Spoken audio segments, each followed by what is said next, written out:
Since you've been asking the questions addressed to Gerald Torre, may I ask Gerald Torre, how did you think did you handle the arrest of former President Duterte properly?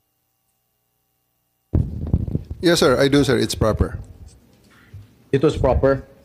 But when I saw the video, it was really, for me as a citizen of this country, it was really unbelievable. It was a very, very big disappointment because I can relate, General. Because when we were arrested way back 2001, together with my father, the same thing happened. All right, we were in the wee hours of the morning. We were the policemen barged in our hospital room at the Veterans Memorial Hospital. They were arresting us. They wanted us to be transferred to another detention cell because after the May 1 siege, at ano sabi ng mga police? Kalad ka rin na yan mga yan pag ayaw sumama. At the same time, when I saw the video, parang nag-flashback sa akin yung ginawa ng mga kapulisan ng araw sa amin. At ang sabi mo, hihilahin ko yan, hihilahin ko yan. Is that what you said, Gerald Torre? Sir, it's already all optics and tactics already because it's already. No, I am asking you. Did you say that? Hihilahin ko, hihilahin ko. Yes, sir. And I actually made good of it, sir. No. What prompted you to say that? Sir, I made good of it, sir. Sabi ko, sir, hihilain ko yan. And I went back to AS Medialdea, handcuff him. Bakit mo nga sinasabi? You know, your statements based on the video may reflect the PNP as an institution. Baka sabihin lahat ng ating mga kababayan, ganyan pala yung mga pulis. Masyadong wala man lang respeto sa matanda, sa isang dating pangulo. Ganon din ang ginawa sa amin eh. Can you justify why you said that hihilahin ko yan? Nakita ko si dating Pangulong Duterte, di naman lumalaban. What prompted you to say that? Mr. Senator, respectfully, the threat of hihilahin ko na yan was not towards the president, the former president. It was ensued after a heated argument between his counsel and General Torre. In no way was the former president threatened with bodily harm. Yes. Who was addressing the sinasabihan ni General Torre? Was it the lawyer or was it the former President Duterte? Lawyer, sir, Attorney Medialdea. And actually, sir, after that, I actually went back to him, placed handcuff on him after reading him his rights and arrested him for obstruction of justice. And after that, sir, I brought him to the bus and came back again and told Attorney Delgra he's next. And again, sir, I will reiterate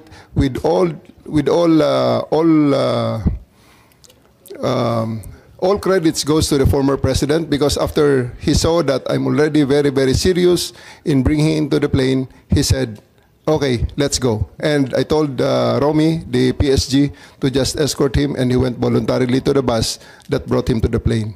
Sisingit lang ako Senator Jinggoy. Kasi binabasa ko rito yung standard operating ng PNP. Ang liwaliwanag naman eh. No torture, no force, no violence, threat, intimidation, or other means to vitiate the free will to be used against the arrested person. Di the more so, yung mga kasamahan ng arestado.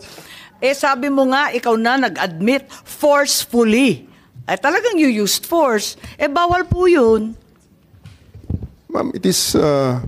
I placed ES Medialdea under arrest for obstruction of justice. Sabi nga ni Senator Jinggoy, hihilain mo pa. Yes, ma'am. I did because I have to get into their heads to make them to make it very, very clear to them that we are already very, very serious of loading the president to the plane. General, pinapaliwanag mo, pero bawal ang paggagamit ng dahas, ng pananakot, ng intimidation, or any other means. Ang liwanag nasa kapulisan yan Just to be clear, operationally, there was obstruction of justice. It was the decision call of General Torre to place him under arrest for obstruction of justice. Now let us separate what happened to the president. You are talking about Attorney Medialdea? Yes, ma'am. Paano yung iba? No one else has armband. Yung attorney? No, wait. Yung abogado? If I may, Senator Amy. Yes. Madam Chair. Ayan. Sino yung kinaladkad nung isang pulis? Yung security na nakaitim. I think it was General Torre na hinila yung isang abogado. Dalawa yun yung abogado, hinila yung upuan, di ba? Tapos yung nakaitim na si Q, kinaladkad din. Si Attorney Delgra, sir, because he is next to be arrested. And because of that, the former President PRRD saw that I'm already that serious. And he said, he prevented the situation from further deteriorating and escalating. So he said, let's go. Isn't he entitled to a counsel of his choice, General? Yes, sir. For 12 hours, he was there. Oh. Can't he speak to his client? Bigla niyo na lang... They are there for 12 hours, sir, speaking to each other. Ano? They are there for 12 hours, speaking to each Alright. other, sir. One more thing that I noticed in the video, no? Ang sabi ni PRRD, papasukin niyo yung anak ko. Abogada siya. At ang sinabi mo, hindi ko siya papapasukin. Why not, Gerald Torre? That is a decision. That is my call, sir. That is my decision. Considering that Okay. he had already been assisted by 3 lawyers all throughout Okay. that time, sir. And gabi na ho yun, sir. The request was made at around mga 9 o'clock na, sir. 11 hours Gerald after Torre, ganito, the ha? first arrest. Tanggalin mo na yung titulo ni Inday Sara. Kalimutan mo na siya na Vice President siya. Pagpalagay natin hindi siya Vice President. She is an immediate member of the family. Nung kami po ay nakakulong, ang immediate members of the family, 24 hours pwede bumisita sa amin, nakakulong kami. Ito hindi pa nakakulong. Anak ito. Bakit hindi niyo pinapasok? Maliban doon, is this not a violation of RA 7438 that requires that you guarantee access to an attorney in addition to the immediate family?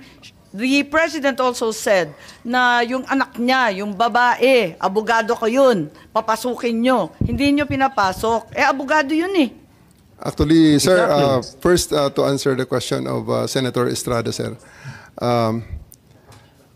I have told the President that they can visit him at his detention facility because at this time the order of the day is to load him into a plane. So that's what we endeavored to do, and that's what happened, sir.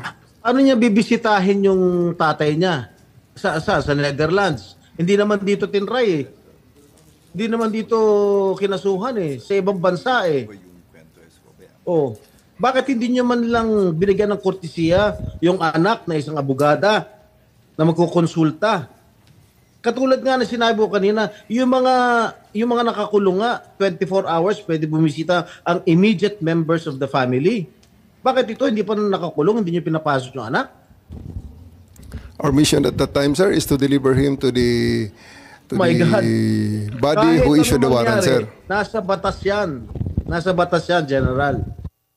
Immediate members of the family, lawyers, priests, etc., etc. I should know. Nanggaling ako dyan. Tapos ito, hindi naman nakakulong. Again, I am not defending President Duterte. I'm just explaining the rights of an accused. Because naging akusado rin ako. And I don't want that to happen to anybody else. Dapat naman nagbigay kayo ng konting kortesiya o respeto man lang sa mga dating presidente dahil naranasan namin yan. Nung kinulong po yung tatay ko, ganun din. Kawalang respeto ang mga pulis sa amin. Porket nawala na ba kami sa kapangyarihan, ganun na lang. Matanong ko naman sa iyo, General, wag naman po sana mangyari, God forbid, sa pag sinapit ng ni President, pag sumapit ng ganitong sitwasyon si Presidente Marcos, gagawin mo rin ba yon sa kanya? I hope not.